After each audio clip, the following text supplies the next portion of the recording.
अस्सलाम वालेकुम, welcome to factory. दोस्तों, हमारी कायनात अजीब व गरीब अशिया का मजमूआ है। तमाम तख्लीक़ात देखने में बहुत अजीब लेकिन शानदार है। इन्हीं शानदार तख्लीक़ात में से एक तख्लीक़ हमारी अपनी ज़मीन भी है। ये ज़मीन लाखों और करोड़ों इक़साम के जानदारों का घर है, लेकिन इन लाखों और करोड़ों इक़साम के जानदारों में से सिर्फ़ और सिर्फ 95% जानदार पानी में पाए जाते हैं और बकाया 5% खुश्की में पाए जाते हैं। और ये 5% जानदार भी उन जानदारों की कलील मिक़दार का एक बहुत बड़ा हिस्सा है, क्योंकि ये भी तकरीबन 20 मिलियन इक़साम के हैं। पर वो जो 95% जानदार हैं वो समुंदर में रहते हैं और हम उन्हें दरियाफ़्त नहीं कर सके। इसकी आखिर क्या वजह हो सकती है? तो इसकी चंद वजूहात बताने के लिए हम आज आपको इस वीडियो में लेकर आए हैं। तो दोस्तों, समुंदर की गहराइयों के बायस पूरा समुंदर ज़्यादातर अंधेरे में डूबा रहता है। इसके अंधेरे में डूबने की सबसे बड़ी वजह ये है कि इसकी एवरेज गहराई 12,100 फुट है, लेकिन 330 फुट की गहराई के बाद सूरज की रोशनी समुंदर की तह तक मज़ीद सफ़र नहीं कर सकती, जिसकी वजह से ये रोशनी के बजाय अंधेरे में डूबा रहता है। इसका मतलब ज़्यादातर समुद्री जानदार अपनी सारी ज़िंदगी अंधेरे में ही रहते हैं और अंधेरे में ही गुजार के मर जाते हैं। इस तरह के चंद एक जानदार हम आपको इस वीडियो में दिखाने वाले हैं। ये जानदार ऑक्टोपस से मुशाबा है, लेकिन ये अपने आप को बचाने के लिए रोशनी पैदा करता है, जो कि शिकारी जानवरों को इससे हमेशा दूर रखती है और ये इसे ज़िंदा रहने में भी मदद देती है। उसके बाद हम बात करते हैं चनाफ्रा की। चनाफ्रा एक जेलीफिश की मानंद जानवर है। इसके अपने अंदर से जब इसकी रोशनी गुजरती है तो इसकी हड्डियाँ रेनबो इफ़ेक्ट पैदा करती हैं, यानी ये धनक की तरह से जलना शुरू हो जाती हैं, जो दिखने में इंतहाई जाजिब और दिल फरेब लगता है। उसके बाद बात करते हैं अलार्म जेलीफिश की। तो दोस्तों, हम आपको पहले बता चुके हैं कि 330 फुट की गहराई के बाद हम समुंदर में किसी किस्म की रोशनी को नहीं पहुंचा सकते, लेकिन ये जेलीफिश इतनी शदीद किस्म की रोशनी पैदा करती है कि 300 फुट के फासले तक इसे पानी के अंदर देखा जा सकता है, जो कि ये इस तरह की रोशनी दूसरे जानदारों को अपने शिकार के लिए फंसाने के लिए करती है। फिर हम बात करते हैं क्रिस्टल जेलीफिश की।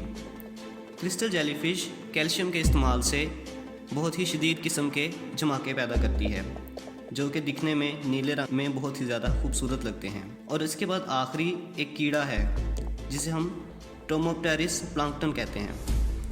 ये कीड़ा रुई की तरह का होता है, लेकिन इसकी जलने और इसका ग्लो नहायत खूबसूरत होता है। तो ये तो बात होगी गहराई की। गहराई में अंधेरे के अलावा और भी बहुत ज़्यादा मसाइल होते हैं, मिसाल के तौर पर टेम्परेचर, प्रेशर और इस तरह के कई दूसरे फैक्टर्स।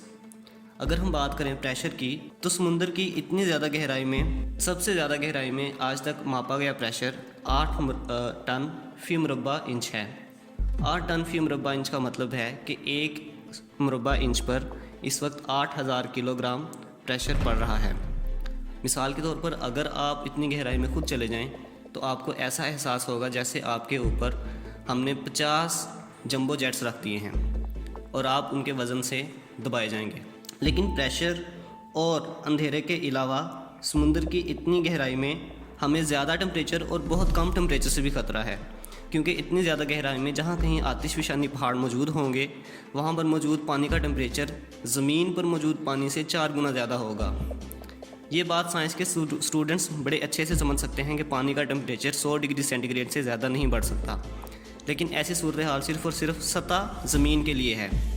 समुंदर में इतने ज़्यादा प्रेशर पर पानी उबल ही नहीं सकता, उसकी वजह से उसका टेम्परेचर बढ़ता बढ़ता 400 डिग्री सेंटीग्रेड तक भी पहुंच जाता है, लेकिन पानी वहां पर फिर भी अपनी लिक्विड हालत में ही रहता है। लिहाजा इन चीज़ों से भी हमें बहुत ज़्यादा ख़तरा है। उसके बाद हम बात करते हैं वाटरफॉल्स की या आबशारों की। दोस्तों, हमने ज़मीन पर तो बहुत सी आबशारें देखी हैं जो कि दिखने में नहायत खूबसूरत लगती हैं और अक्सर औकात ये सयाहती मुकामात के तौर पर भी इस्तेमाल की जाती हैं। बहुत से ममालिक इनको सयाहती मुकाम के तौर पर इस्तेमाल करके अपनी कमाई का ज़रिया बनाते हैं। अगर हम बात करें दुनिया की सबसे बड़ी आबशार की, तो वो एंजल फॉल्स है। एंजल फॉल्स में पानी 3200 फुट की बुलंदी से गिरता है और दिखने में नहायत खूबसूरत लगता है, लेकिन समुंदर में मौजूद आबशारें इन आबशारों से नहायत मुख्तलिफ हैं और वहाँ पर पानी इंतहाई ज़्यादा बुलंदी से गिरता है। ये बात सुनने में तो बड़ी हैरानकुन लगती है कि पानी में पानी कैसे गिर सकता है, लेकिन ये सब कुछ टेम्परेचर में फ़र्क की वजह से पॉसिबल हो जाता है। सबसे बड़ा समुद्री आबशार आइसलैंड और ग्रीनलैंड के दरमियान वाक़या है, जहाँ पर आइसलैंड और ग्रीनलैंड दोनों जानिब से आने वाला ठंडा और गर्म पानी जब आपस में मिलते हैं तो इस वजह से ठंडा पानी गर्म पानी के नीचे बहना शुरू कर देता है। ये डाउनफॉल इतना ज़्यादा होता है कि पानी 11,500 फीट की गहराई तक जाके गिरता है, जिसका दबाव भी बहुत ज़्यादा होता है। उसके अलावा अगर हम बात करें तो हम सब समुद्रों की वजह से बहुत ज़्यादा अमीर भी हैं। एक तो ये हमें खाने पीने को ढेर सारा फूड फराहम करते हैं, लेकिन उसके साथ साथ ये धातों और बहुत सारी मादनियात का मरकज़ भी है। समुंदर में अगर हम सिर्फ सोने की बात करें तो ये 20 अरब किलोग्राम है। इसका मतलब अगर हम हर शख्स को वो सोना बांटें किसी तरह समुंदर से निकाल कर, तो हर शख्स 2.5 किलोग्राम सोने का हकदार होगा। लेकिन क्योंकि इस सोने को निकालना नामुमकिन है, इसलिए हम उस सोने को कभी भी पोजेस नहीं कर सकते, उसकी मलकियत हासिल नहीं कर सकते। तो दोस्तों, ये थे समुंदर की गहराइयों से कुछ ऐसे राज जो हमने आज आपके सामने पेश किए। उम्मीद है आपको हमारी वीडियो पसंद आएगी। हमारी नई वीडियो का इंतज़ार कीजिए। शुक्रिया।